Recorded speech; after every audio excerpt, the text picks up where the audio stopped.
নব্বইয়ের দশকের সেই ঐতিহাসিক সংলাপ, হারকে জিতনে ওয়ালো কো বাজিগর कहते हैं। ৩১ বছর পর সেই বাজিগরের গল্প কি আবার ফিরে আসতে চলেছে? শাহরুখ খান কি আবার সেই রহস্যময় ও প্রতিশোধ পরায়ণ চরিত্রে ফিরবেন, নাকি এবার বাজিগরের রক্তে জন্ম নেওয়া নতুন কেউ প্রতিশোধের খেলা খেলবে? আজকের ভিডিওতে আমরা বিশ্লেষণ করব বাজিগর 2 এর সম্ভাব্য গল্প, ট্রেলার বিশ্লেষণ এবং এই সিনেমা কি সত্যিই আগের মতো ম্যাজিক তৈরি করতে পারবে কিনা জানবো এই বিশ্লেষণ থেকে। বলিউডের ক্লাসিক থ্রিলার বাজিগর 1993-এর সিকুয়েল বাজিগর 2 নিয়ে চলচ্চিত্র প্রেমীদের মধ্যে উত্তেজনা তুঙ্গে। প্রযোজক রতনজন সম্প্রতি নিশ্চিত করেছেন যে শাহরুখ খানের সঙ্গে এই সিকুয়েল নিয়ে আলোচনা চলছে। শাহরুখ খানও বিষয়টিকে গুরুত্ব সহকারে বিবেচনা করছেন। বাজিগর 2 এর চিত্রনাট্য বর্তমানে প্রাথমিক পর্যায়ে রয়েছে। চলচ্চিত্রটির গল্প এবং অন্যান্য অভিনেতা অভিনেত্রী সম্পর্কে বিস্তারিত তথ্য এখনও প্রকাশিত হয়নি। তবে নির্মাতারা প্রতিশ্রুতি দিয়েছেন যে সিকুয়েলটি মূল চরিত্রের মান বজায় রাখবে এবং দর্শকদের নতুন অভিজ্ঞতা দিবে। মূল বাজিগর চলচ্চিত্রে শাহরুখ খান, কাজল এবং শিল্পা শেঠি প্রধান ভূমিকায় অভিনয় করেছিলেন। চলচ্চিত্রটি শাহরুখ খানের কেরিয়ারে একটি মাইলফলক ছিল এবং বলিউডে তার অবস্থান সুদৃঢ় করেছিল। 1993 সালের সুপারহিট মুভি বাজিগর ছিল প্রতিশোধ, ভালোবাসা ও ধোঁকার এক দুঃসাহসিক কাহিনী। এবার বাজিগর 2 সেই প্রতিশোধের নতুন অধ্যায় খুলতে চলেছে। গল্পের সম্ভাব্য প্লট, কাহিনী শুরুতে দেখা যাবে অজয় শর্মার শাহরুখ খান মৃত্যুর পর তার কন্যা সানিয়া শর্মা সম্ভাব্য চরিত্রে অনন্যা পাণ্ডে বা আলিয়া ভাট বড় হয়েছে প্রতিশোধের আগুন নিয়ে। বাবার মৃত্যু, মায়ের কষ্ট সব মিলিয়ে সে নিজেকে প্রতিশোধের জন্য প্রস্তুত করেছে। সানিয়া জানতে পারে তার বাবার শত্রুরা এখনও ক্ষমতাশালী এবং তাদের উত্তরসূরিরা এখনও ব্যবসা ও রাজনীতির দুনিয়ায় আধিপত্য বিস্তার করছে। এবার তার একমাত্র লক্ষ্য ধাপে ধাপে তাদের ধ্বংস করা।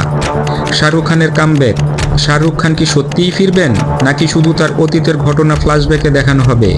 ট্রেলারে একটি রহস্যময় চরিত্র দেখা যায় যার মুখ ঢাকা। দর্শকদের সন্দেহ এই চরিত্রে শাহরুখ অভিনয় করছেন এবং হয়তো তিনি সত্যিই মারা যাননি। নতুন ভিলেন বিজয় মালহোত্রা সম্ভাব্য চরিত্রে জন আব্রাহাম বা রণবীর সিং। বিজয় মালহোত্রা হলো সেই ব্যক্তি যে তার পরিবারের নাম রক্ষা করতে চায়, কিন্তু সানিয়ার উপস্থিতি তার জন্য হুমকি হয়ে দাঁড়ায়।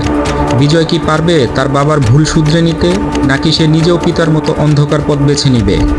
অ্যাডভান্স টেকনোলজি ও সাইকোলজিক্যাল থ্রিলার বাজিগর 2 শুধুই প্রতিশোধের গল্প নয়, এটি আধুনিক প্রযুক্তি ও সাইকোলজিক্যাল মাইন্ড গেমের গল্প।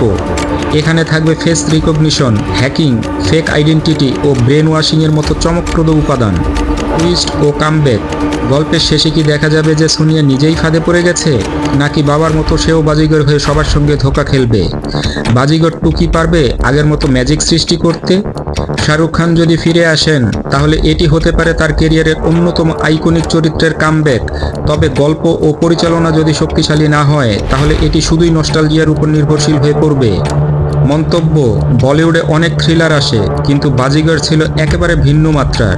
এবার যদি বাজিগর 2 সত্যিই হয় তাহলে সেটি কেবল একটি সিনেমা হবে না, বরং নস্টালজিয়া আর আধুনিক থ্রিলারের মিশ্রণে এক অনন্য অভিজ্ঞতা হতে পারে। যদি শাহরুখ খান সত্যিই বাজিগর 2-এ থাকেন তাহলে এটি শুধুই সিকুয়েল হবে না, বরং এটি বলিউডের ইতিহাসে অন্যতম গ্র্যান্ড কামব্যাক হতে পারে। বাজিগর 2 কি হবে এক নতুন প্রতিশোধের গল্প, নাকি এটি হবে এমন এক ধোঁকার খেলা যেখানে শেষ পর্যন্ত বোঝাই যাবে না আসল বাজিগর কে? 90-এর দশকে শাহরুখ দেখিয়েছিলেন কিভাবে একজন এন্টি হিরো মানুষের মনে জায়গা করে নিতে পারে। এবার 2025 সালে কি সেই ঐতিহাসিক চরিত্র আবার ফিরে আসবে? আপনার মতামত কি? বাজিগর 2 কি সফল হতে পারবে, নাকি এটি শুধুই নস্টালজিয়ার ফাঁদে আটকে যাবে? কমেন্টে জানান এবং আমাদের চ্যানেল সাবস্ক্রাইব করতে ভুলবেন না। দেখা হবে পরের রিভিউতে। ভালো থাকুন, সিনেপ্রহর বিডির সঙ্গেই থাকুন।